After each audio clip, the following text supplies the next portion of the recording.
Jonas. Excuse me. I'm getting ready to go to a show. Going to the Circle Jerks with my family. It's gonna be really fun. I'm very excited.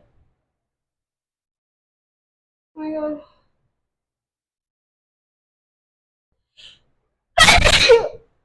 Oh my god, dude.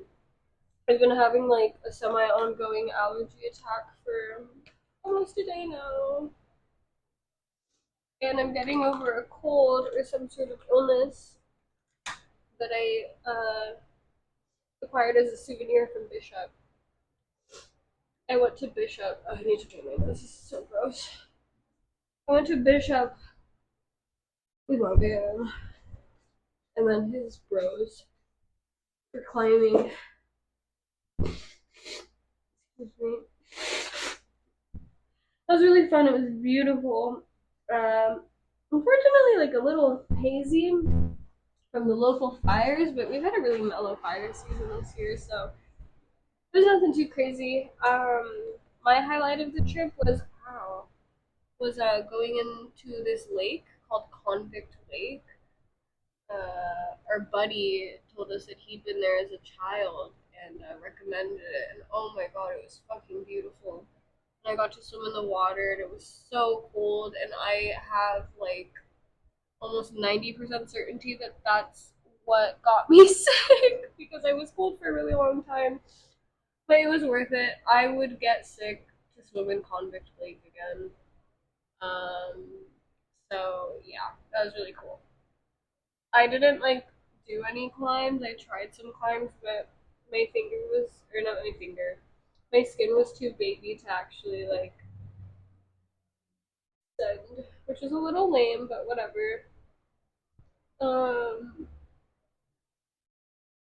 and then yeah, we like cut our trip short because the homies were leaving earlier than expected, and then I was like not feeling well and all this, so now I'm back and almost better.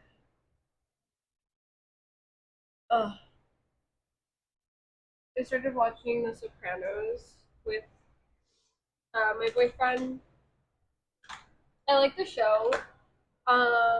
It's very much like moral relativism and like, is this guy a good guy or a bad guy? And, like, is he responsible for his actions or is he a victim of circumstance? And I think it's really interesting to think about. I think that I was actually like pretty impressed with like the therapy not being for some reason as corny as I thought that it would be. I don't know why I thought that it would be corny. I think just like therapy in general in like media can get like really fucking corny really fast.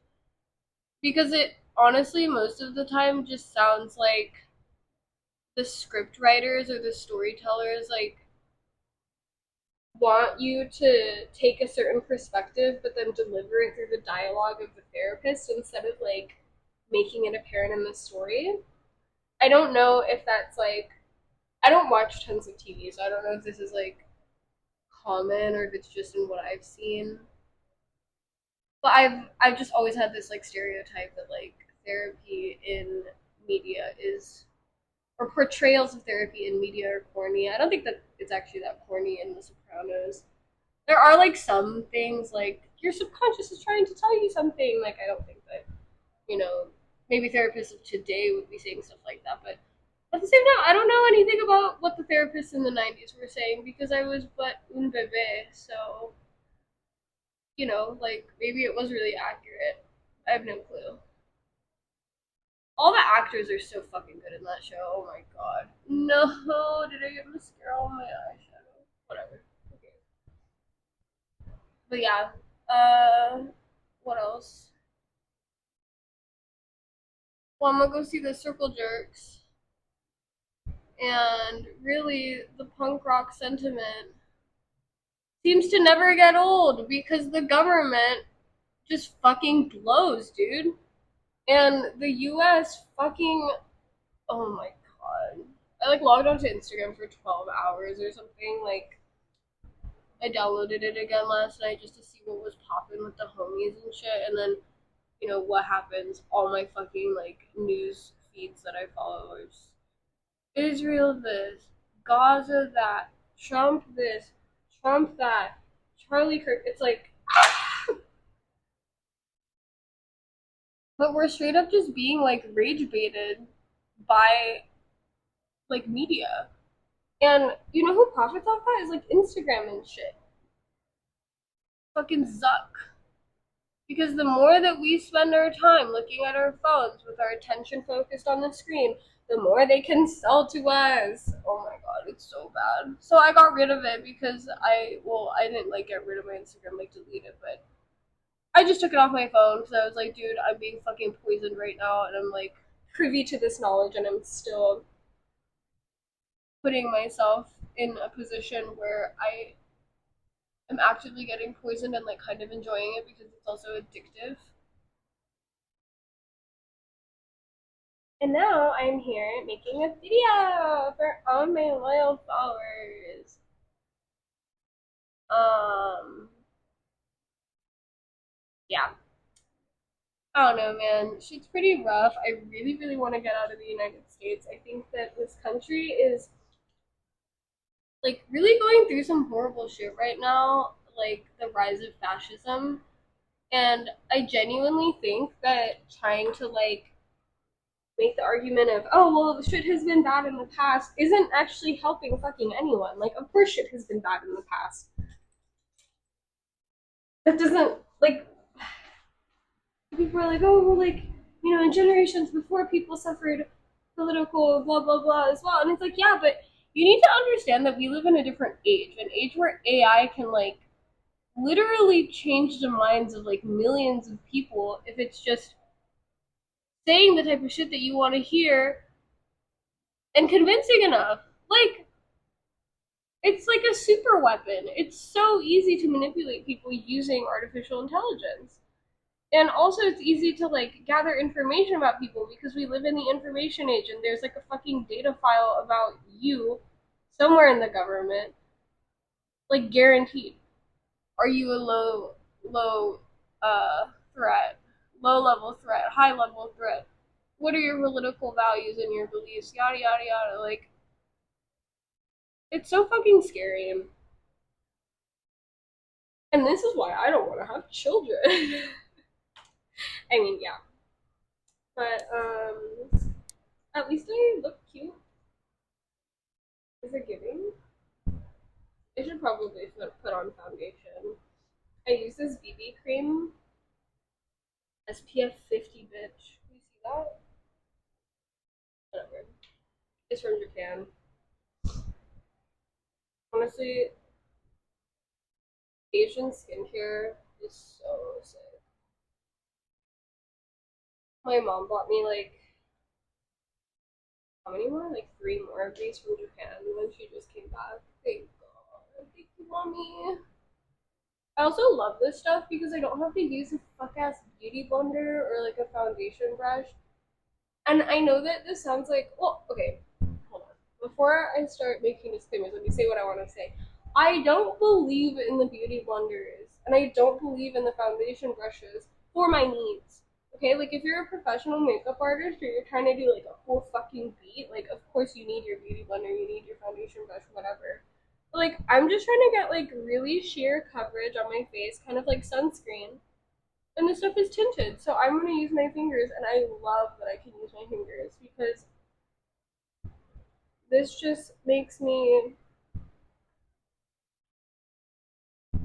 one step closer to being done without having a chore to do. Like I was a loyal beauty blender girl for years, like almost 10 years. But the thing was that I was always like so fucking afraid that that thing would grow mold in it because some of the unsanitary girlies like wouldn't wash them and shit.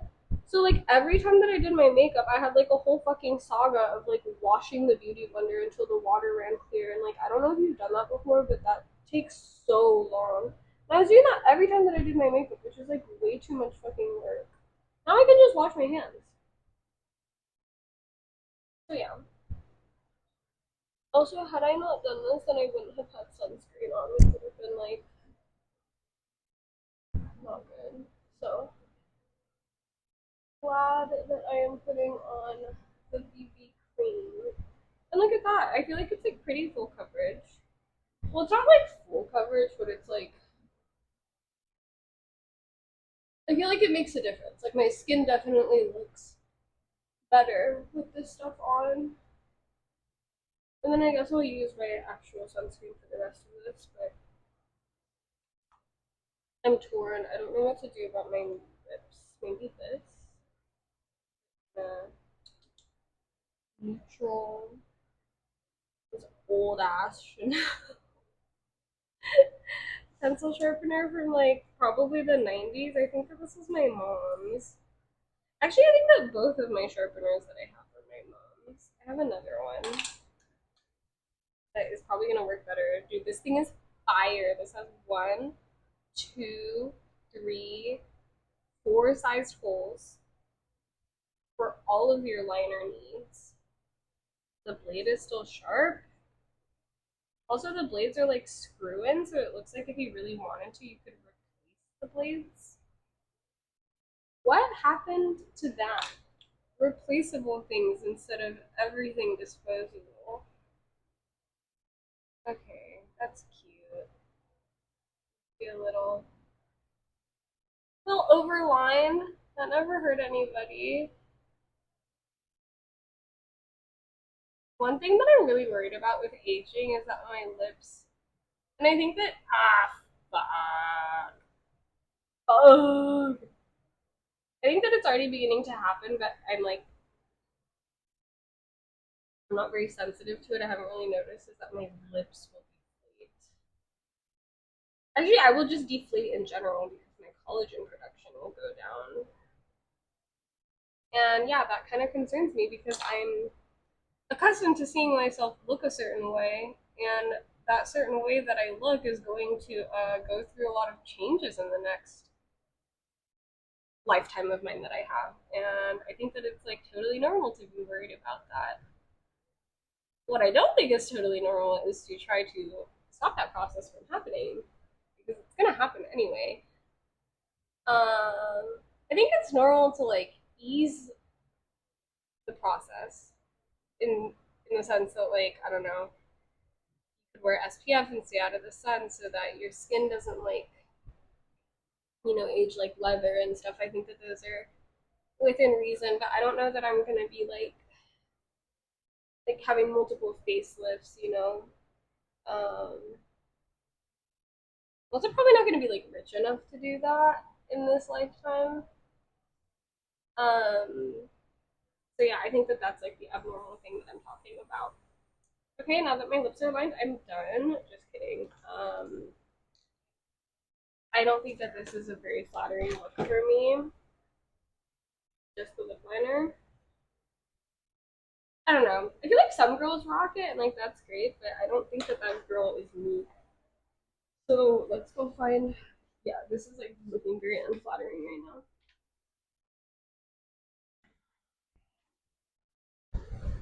My little Dior, my favorite little Dior. I actually like the pink more than the cherry, but I don't know where I put the pale pink color.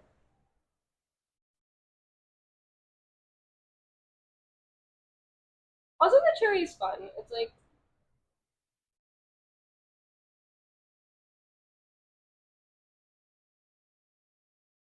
more playful, I guess.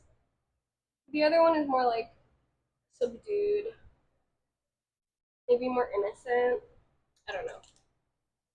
But I like this. It has like a playfulness to it. I think that my